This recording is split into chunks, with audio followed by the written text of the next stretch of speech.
A home is only as good as the installation of every component. I mean, there's layers and layers to building a house, but they all have to be done at the right time with the right detailing to making it way better. So Mhm. I'm not saying homes weren't built great in the 90s or earlier, but the advances are huge, what happened in the last couple decades.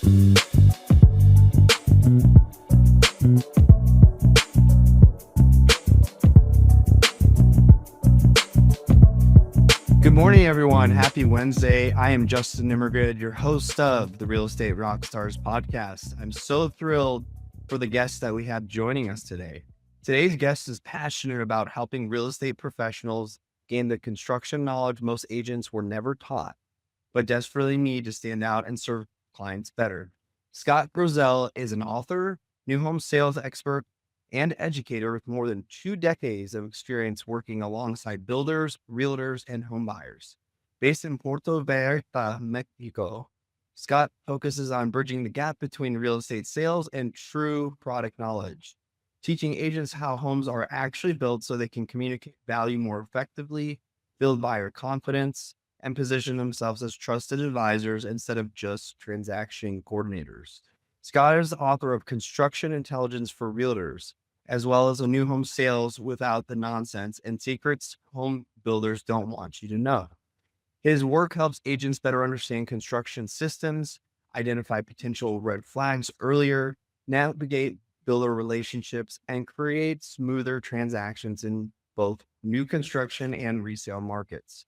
Known for his practical, no fluff teaching style, Scott brings real world insights that help agents improve credibility, reduce surprises during transactions, and ultimately win more business through trust and expertise. Scott, welcome to the show, sir. Well, thank you for having me on your show, Justin. Yeah, it's a pleasure. It's a pleasure. So, I love how we said in there, no fluff teaching style. What's that all about? Well, so in the past, I how would I say this without being kind of rude, I guess. I mean, I took a lot of sales courses and that through over the years. And I just found a lot of it just wasn't really getting anybody where they needed to be. So, and when I say that, it just seemed like it was a lot of nonsense, I guess. And it just wasn't working for anyone and myself included. So what I did is I used to go to a lot of different uh new like show homes and with different builders and just see what they were doing and what the good, the big performers, how they were doing out there. And the one thing I really noticed was when they were talking with confidence in the product that they were selling and they knew it. And it's just like, wow, okay. I mean, that's what's working. And for Mhm. me, that became very easy because my background was architecture. And that's what I started. I just loved construction and I loved building. Even when I was a kid, I built forts. So for me, it was fun. So, I ended up going to school for architecture, moving to the US, doing architecture there for 10 years. And I learned a lot of very valuable skill in that time there. And then I moved back to Canada with my wife. And because what I wanted to do was stay in the US, but under the work visa I was on, I had to stay and do architecture. And I wanted to get more into the sales end. And that if I did that, it wouldn't really meet the criteria of what I met for being on that TN visa at the time. So I ended up going back to Canada and working with home builders and one in particular at the time. And it just was such a natural fit. And then the sales, finding good salespeople was really difficult at the time. Mhm. So I took that on myself, and I had taken real estate training in the US while I was in doing architecture. So that was kind of a side passion myself. And again, I couldn't practice real estate sales in the US because it would violate my visa at the time. So I when I got back to Canada, Alberta at the time, and it was, working with these home builders, like I said, going to the different show homes and seeing how these things are working, and it became a good fit for me. And then That's how I got started in that direction. And then I left that home builder company, started up my own with two other guys. One was a real estate agent at the time, well, he still is.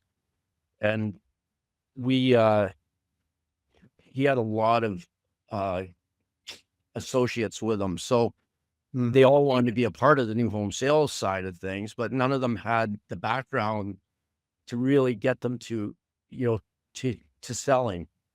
So what I did is I started taking all these associates through our active projects, showing them what's going on, showing them behind the wall. So they kind of elevated so fast in their sales. I mean, not just in new home sales, but just in sales in general in real estate. So it was pretty exciting to see them elevate themselves and the confidence, and they became the savvy people to go to, and that was huge. Sales just well, especially for the new home sales also, it was I now had some salespeople that I trusted in those homes Mhm.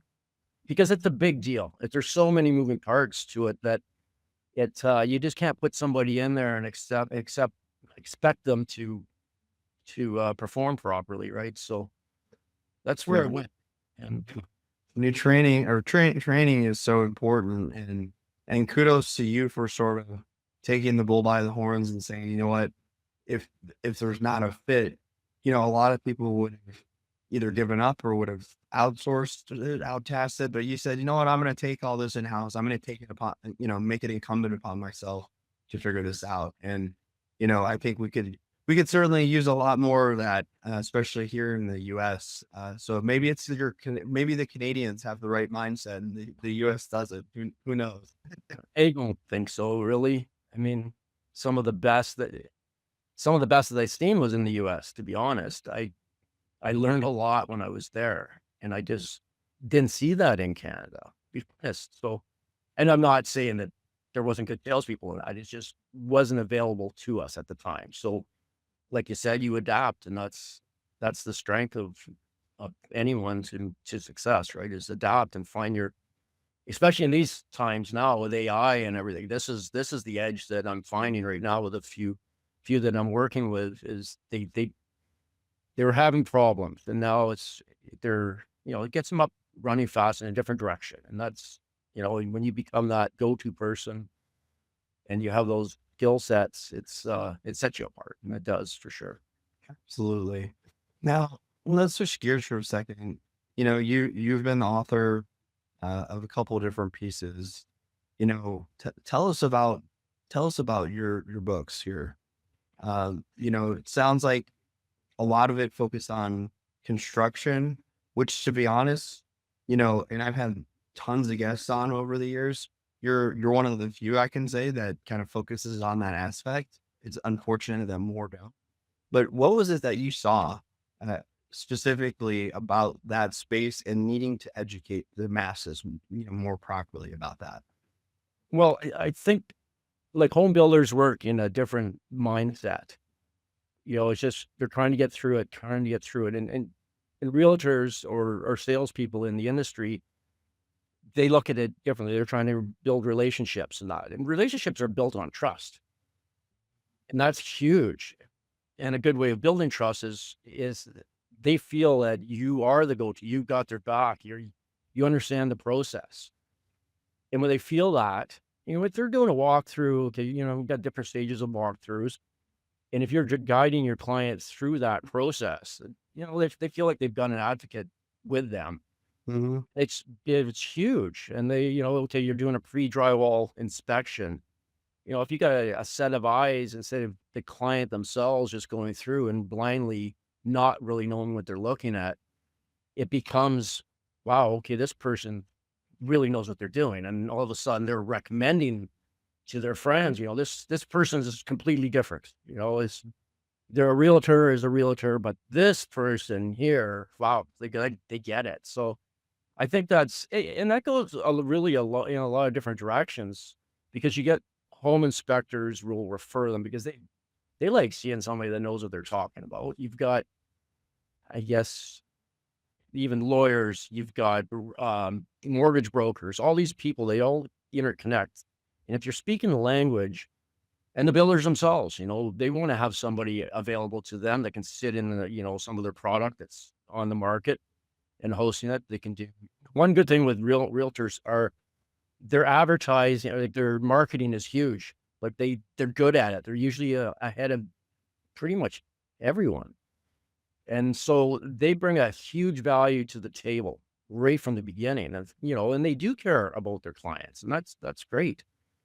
And you know, I, and I always say, just try to find something that aligns with you. And if it's with a home builder that has the same values, even better. I mean, if they're kind of shady and you're shady, well, maybe you work well together.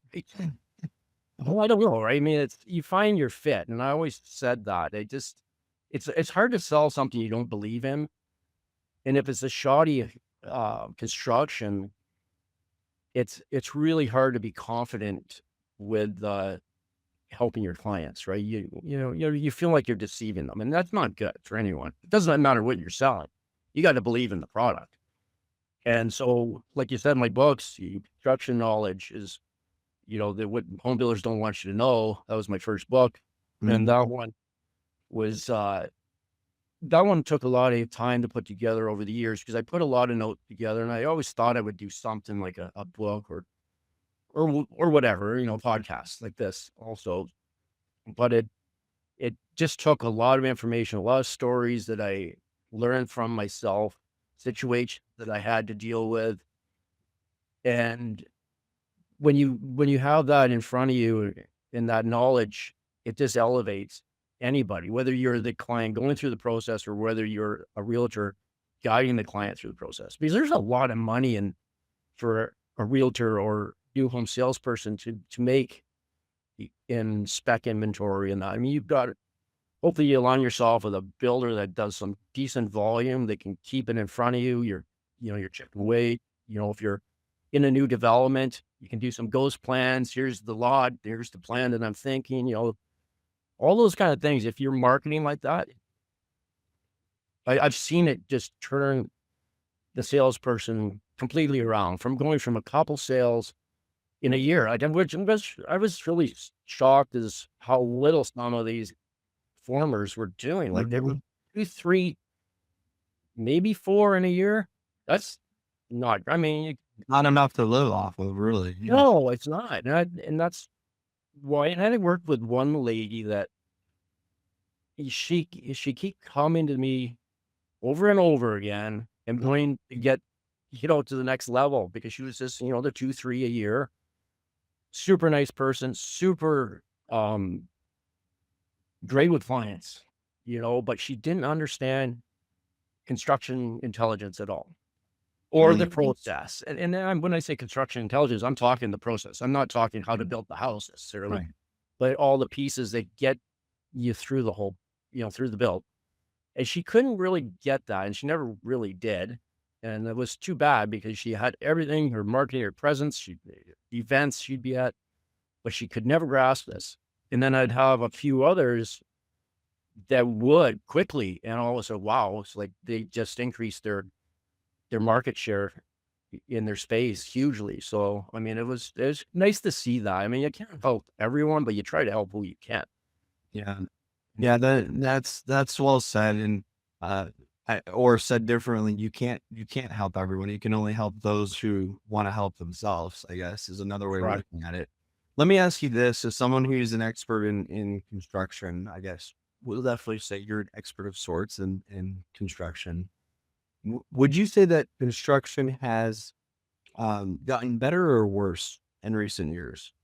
Oh, I think it definitely has gotten better.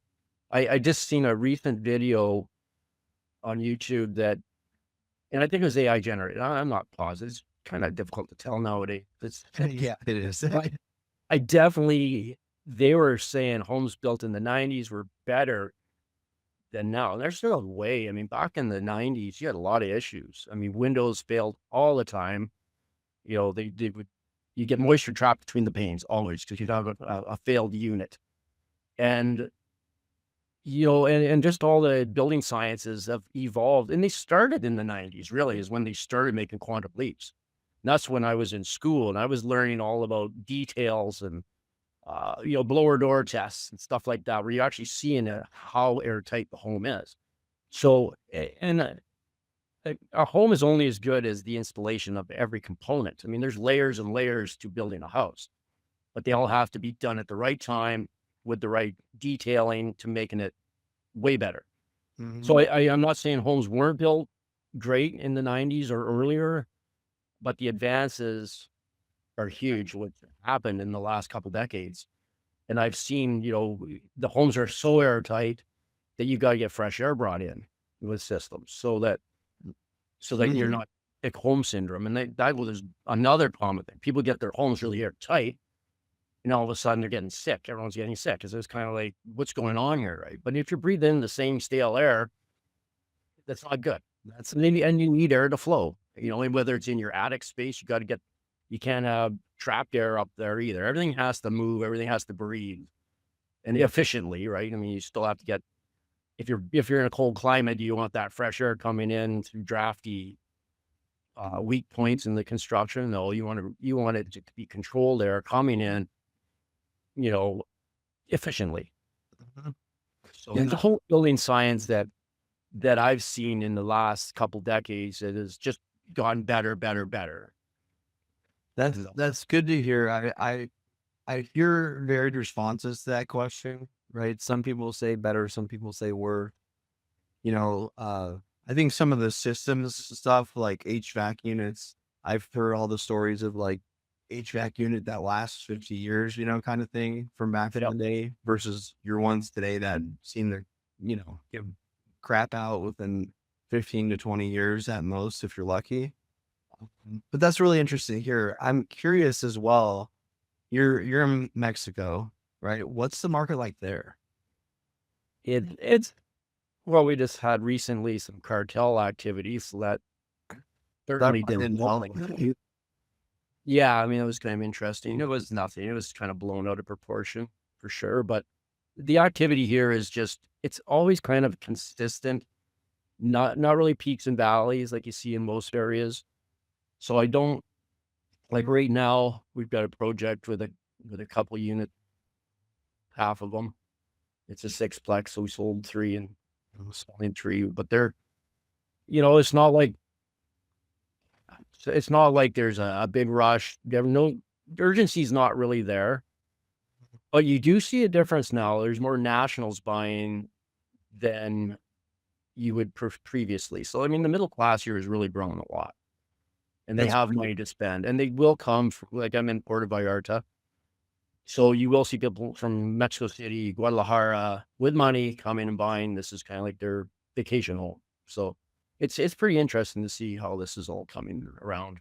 Yeah, I would imagine being there in the thick of it's pretty darn interesting. I know I've enjoyed Porto Vallarta was the first city I actually visited in Mexico. Going on I think it was a spring break trip or something like that.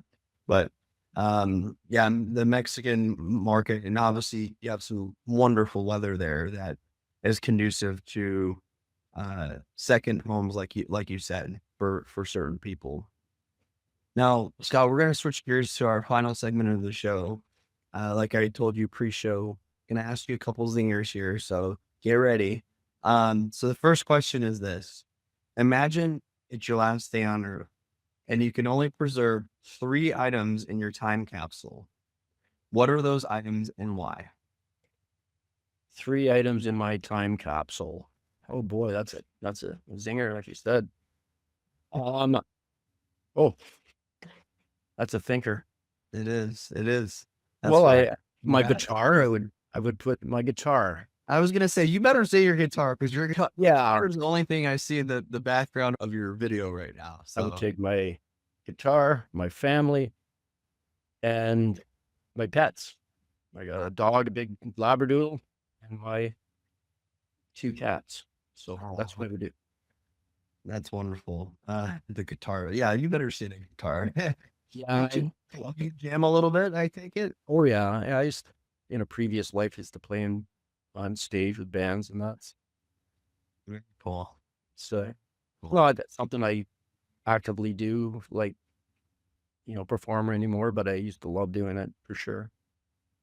Yeah, that's something I've always wanted to learn, but it's like I know that it's a pretty big time commitment. I've never taken that leap, but who knows? Maybe when I'm retired from production as a realtor, I can reinvest that extra time back into learning to play the guitar. You I'll could. you and I do.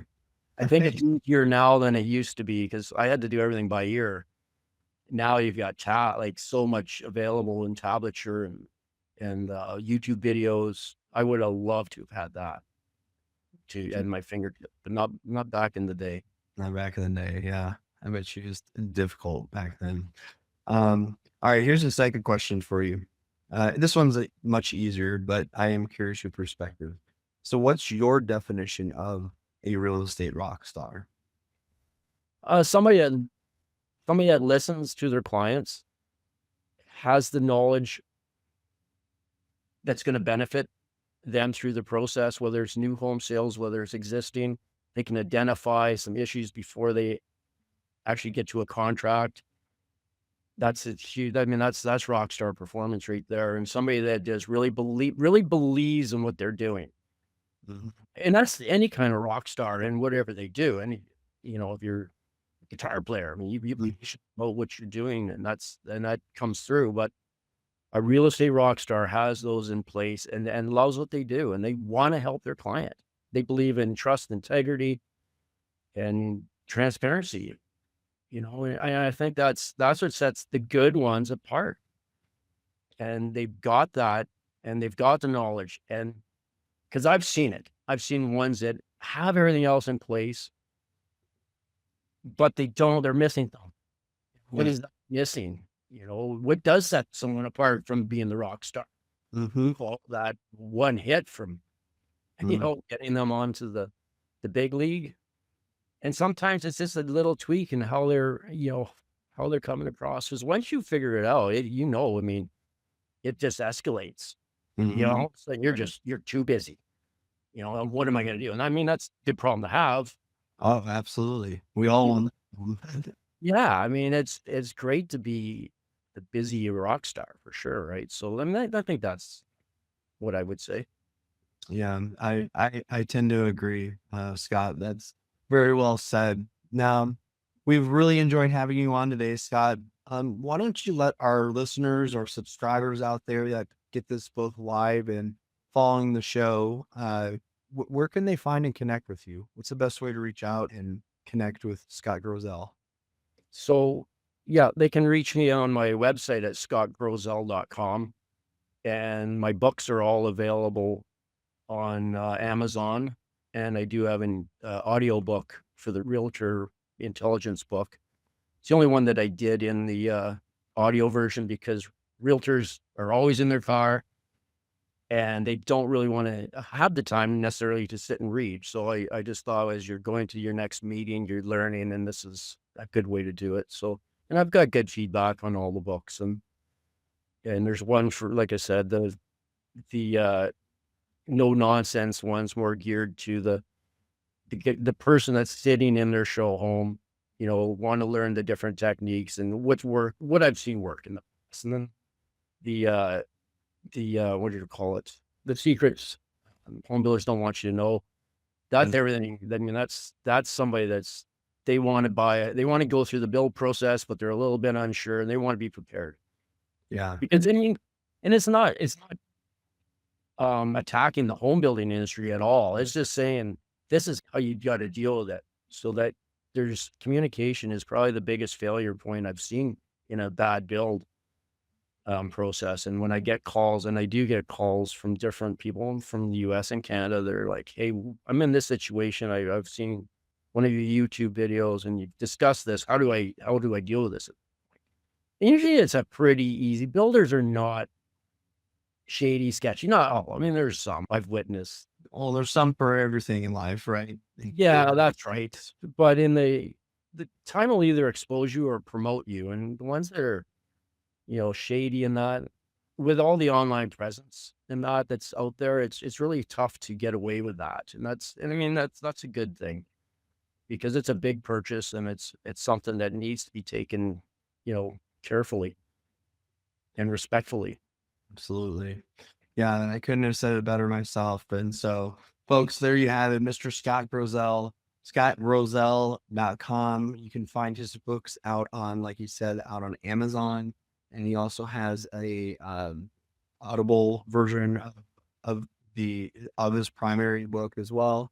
So for you realtors and agents out there, you can listen to it in your mobile office, as we like to call it, in real estate. You listen to it in your mobile office. Folks, another great episode, another great guest here on the Real Estate Rockstars podcast. I am Justin Nimergood, your host. We're signing off for this week. We'll see you again, same time, same place next week. Thanks, everyone. Thank you.